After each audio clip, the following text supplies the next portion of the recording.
এবার যে ছবি আপনাদেরকে দেখাবো পুলিশের হাতে, হ্যাঁ পুলিশের হাতে বেআইনি অস্ত্র, সেই ছবি দেখাচ্ছি। সিসি ক্যামেরা ফুটেজ কোথাকার?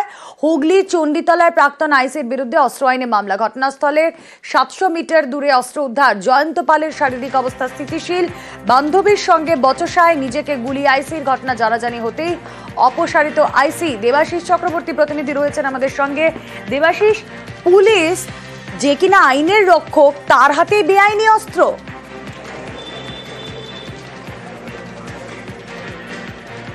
দেখো, অবশ্যই এই প্রশ্নটাই উঠছে যে একজন পুলিশ অফিসার তার কাছে বেআইনি অস্ত্রটা এলো কিভাবে, অর্থাৎ তার কাছে আসাটা হয়তো অনেক বেশি সহজলভ্য ছিল, কিন্তু কেন সে বন্দুকটি নিয়ে এলো, বেআইনি বন্দুক? তাহলে কি আগে থেকে কোনো প্ল্যান করা ছিল?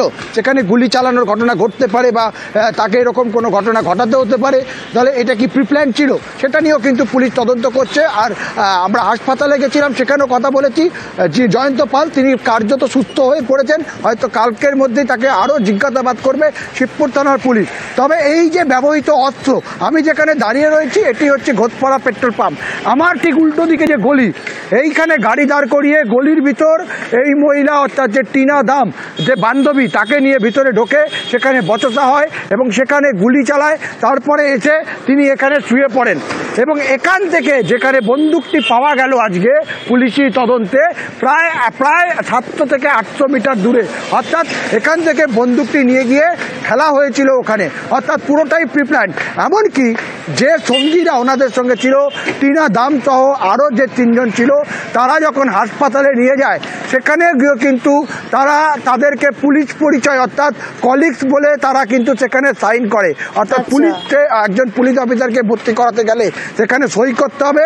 তারা ওই যে টিনা দাম সহ বাকি 3 জন, তারা নিজেদের তার কলিগস বলে পরিচয় দেয়, সেখানে সই করে তাকে ভর্তি করে। বলে এই যে আইনি বেআইনি অস্ত্রতে উদ্ধার হয়েছে, সেই বিরুদ্ধে কিন্তু এবার কড়া ব্যবস্থা নিতে চলছে পুলিশ প্রশাসন। এই যে জয়ন্ত পাল অপসারিত আইসি চণ্ডীতলা থানার, তার বিরুদ্ধে বেআইনি অস্ত্র আইনেও মামলা রুজু করা হবে। ইতিমধ্যেই এই যে পেট্রোল পাম্প, সেই পেট্রোল পাম্পের সিসিটিভি ফুটেজ, যা কিন্তু ইতিমধ্যেই আমরা দেখাচ্ছি, সেই ছবি, পুরো সিসিটিভিটি, সেটিও কিন্তু ইতিমধ্যে বাজেয়াপ্ত করা হয়েছে এবং একেবারে আইনি পদক্ষেপ নিয়ে, অর্থাৎ আইনি ব্যবস্থা নিয়ে সব কিছু সিজারের কাজ শুরু করেছে। কড়াকড়ি ব্যবস্থা নিতে চলছে এই অপসারিত আইসি জয়ন্ত পালের বিরুদ্ধে পুলিশ প্রশাসন। বেশ,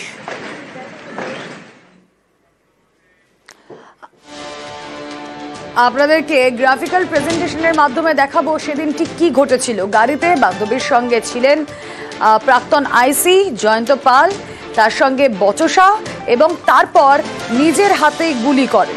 এবং যে সিসি ফুটেজ আপনাদেরকে দেখাচ্ছি, সিসি ক্যামেরা ফুটেজে আমরা দেখতে পাই যে গুলি করার পর তিনি মাটিতে লুটিয়ে পড়েন। সেই ছবি আপনাদের সামনে, সিসি ক্যামেরা ফুটেজ, বান্ধবীর সঙ্গে বচসা, তারপর নিজেকেই গুলি, এবং তারপরে মাটিতে লুটিয়ে পড়েন প্রাক্তন আইসি, হুগলি চণ্ডীতলার প্রাক্তন আইসি। পুলিশের হাতে কি করে বেআইনি অস্ত্র?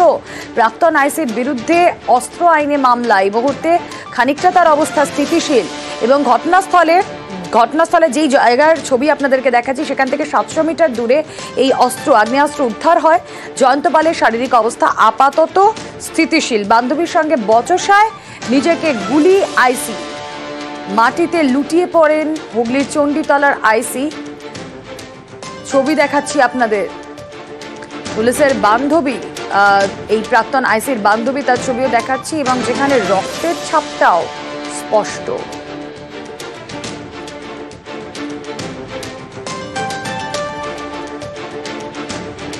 এবং ইতিমধ্যেই জয়ন্ত পালের যা শারীরিক অবস্থা জানতে পারছি আমরা হাসপাতাল সূত্রে, আপাতত তার অবস্থা স্থিতিশীল এবং তার বিরুদ্ধে অস্ত্র আইনে মামলা ইতিমধ্যেই রুজু হয়েছে।